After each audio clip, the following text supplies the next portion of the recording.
What if you could engineer your dream with specific decisions, structures, and commitments so that failing actually became the harder option? That's a system, and that's exactly what we're building today. Hi, I'm Steph. I'm a seasoned coach and an executive producer in the entertainment industry, and I help people complete meaningful dream projects quickly and become who they want to be, one messy, playful experiment at a time. In the last video, we figured out which of your dreams is worth pursuing. And this video, this is about what happens next. Because picking the right dream is crucially important. Building the conditions that make it almost impossible to fail, that's where the magic happens. So let's get going. The definition revisited. Remember the definition of a dream we're working with? Something you care deeply about that typically requires determination and hard work that hasn't become real yet. 3 parts, 3 levers. In the last video, we figured out the first part, figuring out what you care deeply about. In this video, we're going after the next lever, the determination and hard work to make it real. Those 2 things are where most dreams die, not because people are lazy, but because they never built the right conditions to keep going. And here's how we fix that. Commit the right way. Step 1 is committing. But let's be clear about what that actually means, because there is a version of commit that's completely counterproductive. Committing does not mean throwing it all away, leaving it all, disappearing from friends and family, locking yourself away for 10 years, and betting everything on one moment. That makes for a great movie, but for real people, it's very risky. And if it doesn't work out, you risk hurting a lot of people, including yourself. We'll circle back to this a bit later and discuss why de-risking actually helps you achieve your dreams. So here's what committing actually looks like.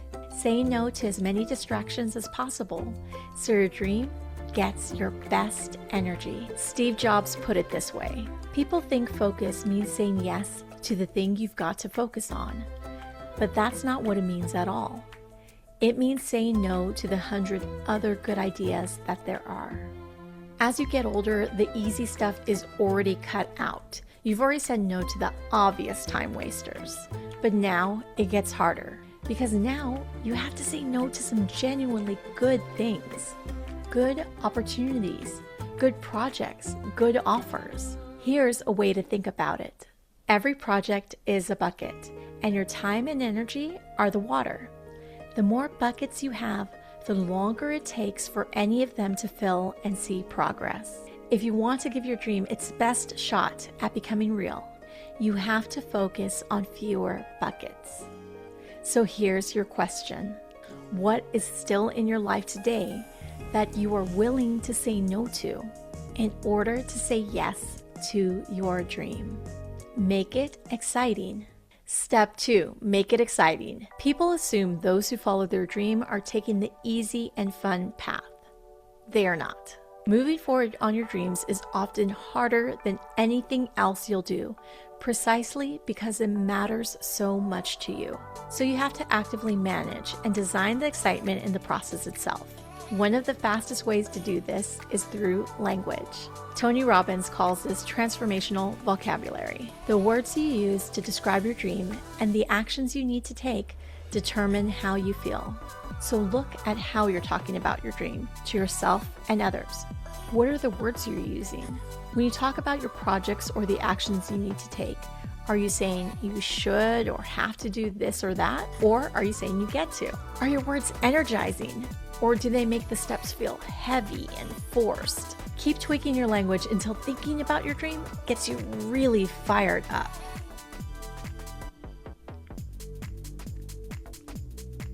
Because that energy, that's what carries you through the hard days. And there will be hard days, but that's not a bad thing. That's actually the point. But did you know that there's something else here to consider that most people don't? We're talking about getting excited and amped up so you want to show up daily. But what if you care too much? There is a certain tipping point for everyone where the importance and emotion we put toward a dream or goal can be overwhelming and prevent us from being able to move forward. If this is you, Lower the emotional intensity. Go back to your original brainstorm of dream ideas and realize that you have other options. The dream is not you, and you are not your dream. These are just playful experiments for you to learn about yourself and grow. That's all this means. If this dream doesn't work out, you can always try another path. Adjust the emotions behind your dream in order to make them work for you. And if you want to make your dream feel really safe, well, it's time to add the playground fence. Step 3, build your playground fence. There's a study that landscape architects did years ago. They looked at children playing on 2 different playgrounds. One had no fence and the other had a fence around the perimeter. Here's what they found. The children on the playground without a fence stayed close to the middle, close to the teacher. They played small. The children on the fenced playground, they ran all the way to the edges. They used the entire space. They played bigger. The fence didn't limit them. It made them feel safe enough to go out and explore. Now, what does this have to do with your dream? Everything. We often resist adding structure to our dreams because we think structure will steal the joy, make it feel like work, and kill the magic. But the opposite is true. Structure is what lets your dream expand. So here's what I want you to do. Give your dream a fence. Give it a deadline. Test out different times during the day to work on it. And play with the size. Make it bigger, smaller, somewhere in between. But here's the most important thing. Don't be precious about the fence. I had a friend who spent years working toward their dream of writing and directing their own short film. The night before we began filming, they looked completely discouraged. They told me they were disappointed because they had set the goal of doing their film a year before, and now they felt like they were a year behind. But you hear what I'm saying here, right? They used their own deadline that they created in their head to steal all the joy of what should have been a very, very proud moment. You are in charge of the fence. Stretch it, tighten it, move it, redo it completely. The fence works for you, not the other way around. The process. Step 4, fall in love with the process. When we think about dreams, we often think about outcomes. The dream body, the successful business, the best-selling book, or the award-winning film. But outcomes is not where you live. Process is where you'll spend most of your days. And if you can't find a version of the process you actually want for the long haul, it will be nearly impossible to stick with it long enough to achieve the outcome. James Clear says it plainly. Focus on building a life where you continually practice. The important stuff has no finish line. He has goals, but he makes sure he falls in love with the process so he can stick with it long enough in order to see results. If you want under 10% body fat, but you hate everything about the daily process it would take to get there, then you have misalignment. So find the version of the process you can actually sustain, because a process you'll stick with for 10 years will always beat out a more aggressive version that you'll quit in 10 days. And that's why you gotta be in it for the long game. And that brings us to our last step, the long game. Here's something you need to hear. The world used to sell us the idea that safe jobs and dream jobs were opposite ends of the spectrum. The safe path over here, the risky dream over there. But that story has changed. Jim Carrey tells a story about his father, a man who wanted to be a comedian, but chose a safe job instead. And when Jim was 12 years old, his father was let go from his job.